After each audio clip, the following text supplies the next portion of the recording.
15 अगस्त 1947 के पहले इस देश का ट्राइबल बिरसा मुंडा, तिलका मांझी, रानी दुर्गावती मुर्मू बंधुओं को हीरो मानकर चलता था, वो आदिवासी 47 से 70 आते आते माओ को अपना हीरो मानने लगा। ये परिवर्तन क्यों हुआ?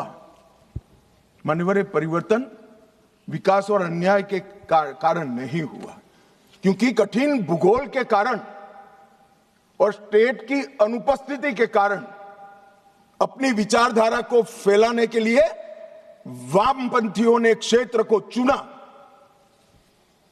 और भोले भाले आदिवासियों को उन्होंने बरगलाना चालू किया, अपनी विचारधारा का अनुयायी बनाया और थोड़ा आगे बढ़ने के बाद उनको लगा यहां तो अच्छा काम हो सकता है भाई, मगर ये पढ़ लिख जाएंगे तो हमारे साथ नहीं रहेंगे।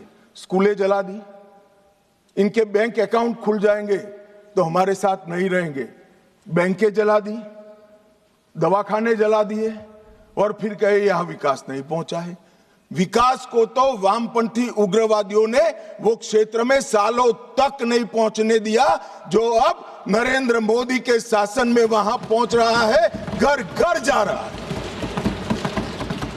गरीबी के कारण नक्सलवाद नहीं फैला, बल्कि नक्सलवाद के कारण इस पूरे क्षेत्र में सालों तक गरीबी रही। मान्यवर, मैं इसको और अच्छे तरीके से सदन के सामने रखना चाहता हूं। नक्सलवाद की जड़ें गरीबी और विकास से जुड़ी हुई नहीं है मान्यवर, वो वैचारिक है। मैं आज 60s के 4 क्षेत्र पढ़ना चाहता हूं। एक, नक्सलबाड़ी साक्षरता का दर 35% था। बस्तर साक्षरता का दर 23% था। सहरसा बिहार, जो नक्सलवाद से कभी प्रभावित नहीं हुआ, साक्षरता का दर 33% था। और बलिया यूपी का नक्सलवाद से सटा हुआ, सोनभद्र से सटा हुआ जिला, वहां पर भी साक्षरता का दर 31% है। तो चारों स्थानों पर साक्षरता का दर कमोबेश समान था। प्रति व्यक्ति आय नक्सलबाड़ी में 500 रुपया थी, सबसे ज्यादा थी चारों क्षेत्र में। बस्तर में 190 रुपया थी, सहरसा में 299 रुपया थी और बलिया में 374 रुपया थी।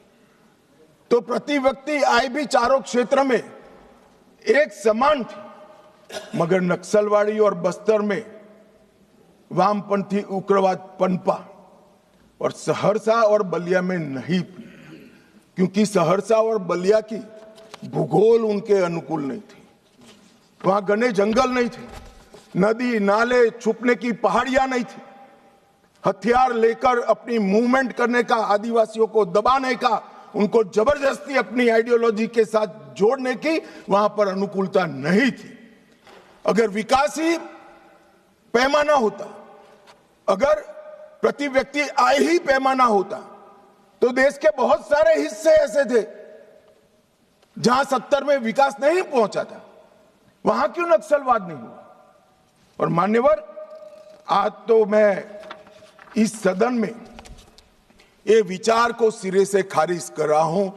हम लोकतंत्र में हैं, हमने इस देश के संविधान को स्वीकार किया है।